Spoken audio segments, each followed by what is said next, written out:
Oh, boys and girls, it's Mr. Landry.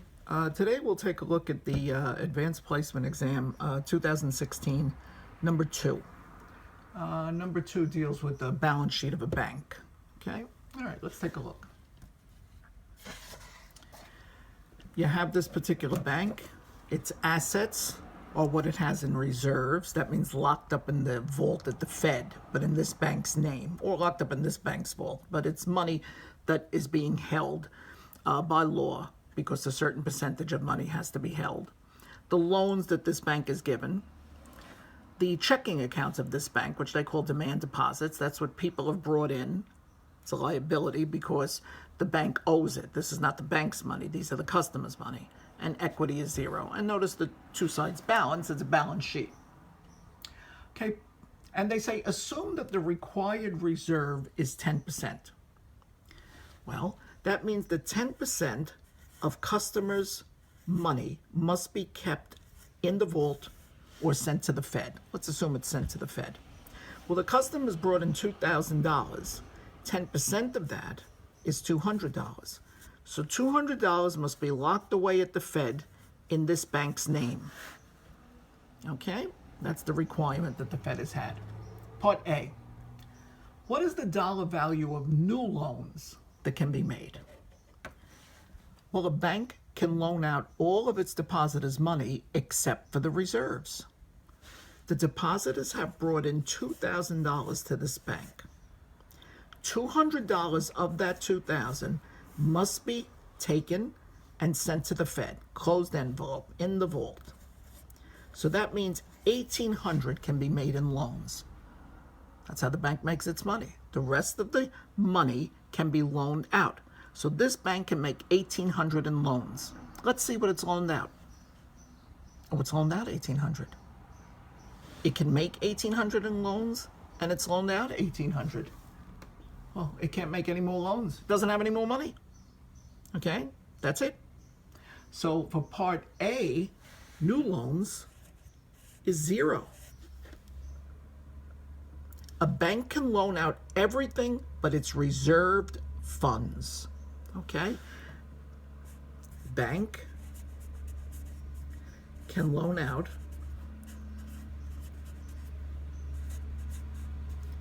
all but reserves.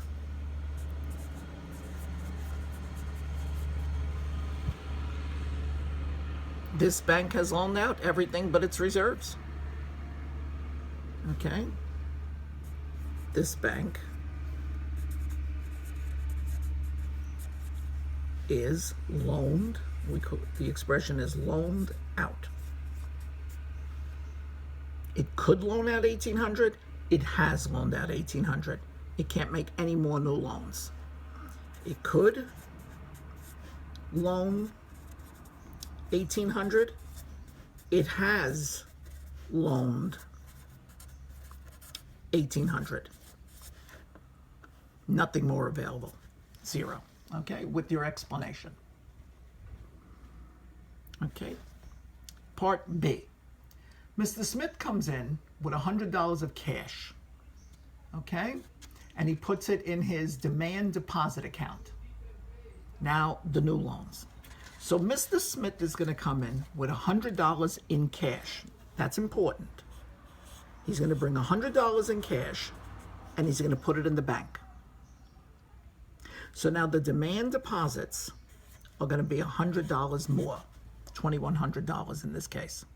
Oh, don't forget, 10% has to be sent to the Fed. So $90 is going to be put in this bank and $10 in an envelope to the Fed. Okay, so $10 is reserves, $90 left, and they can loan it out.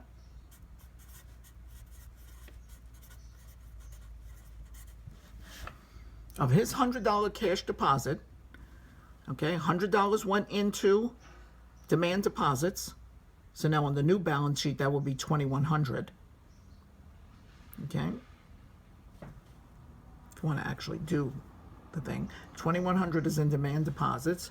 Reserves are the $200 that was there plus the $10 from Mr. Smith. Loans are still $1,800. Equity is still zero. Okay. So there's $90 now available to be loaned out. That will balance it.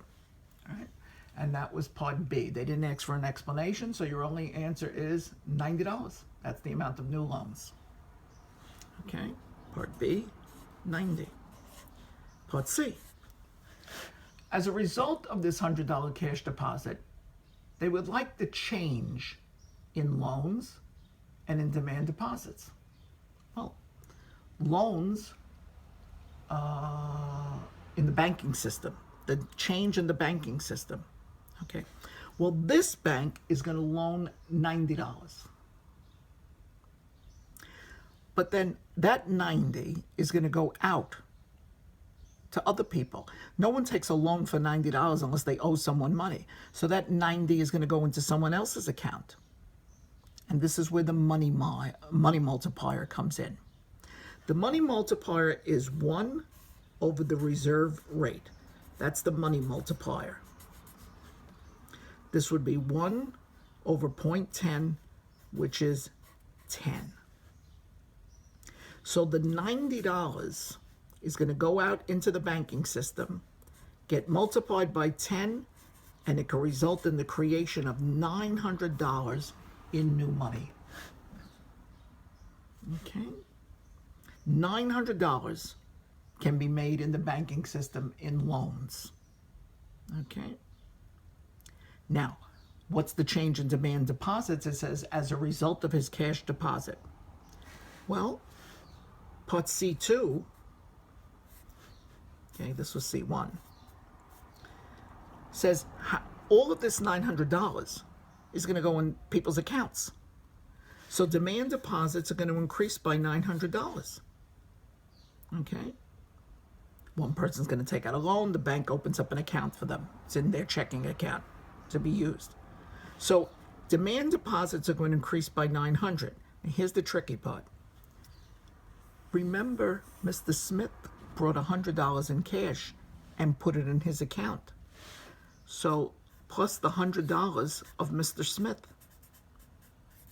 All the new loans plus Mr. Smith results in a total of $1,000 change in the demand deposits in the entire banking system. All right, be careful. I'm sure a lot of kids put 900. It's 900 plus Mr. Smith. Okay? The change in the money supply is the 900. Okay? But Mr. Smith had cash and he put it in his demand deposit account, in his checking account. Okay? Part D asks you for the change in the money supply. Well, Mr. Smith's $100 was already in the money supply. It was cash. The new money is $900. $900 of new money has been created. And part E.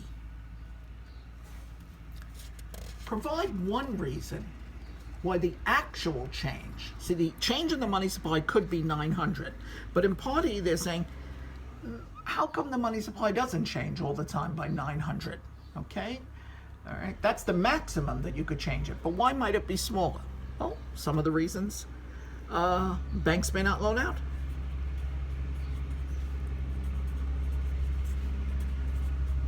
Banks may not loan out. The original bank that had the $90 may decide not to loan it out. Reasons? They may not have any customers that they feel are going to pay them back. They may feel that it's a risk. Might be bad times. So bank may not loan out, or people may not take loans. Maybe it's bad times. So there's two reasons why the change in the money supply may not be 900. The banks may not loan out the money anywhere along the line. Doesn't even have to be the first bank. The first bank may loan, but the second bank may decide not to. Okay? And people may not take the loans. All right, that ends that question. That's a pretty common question. Make sure you go over it very carefully.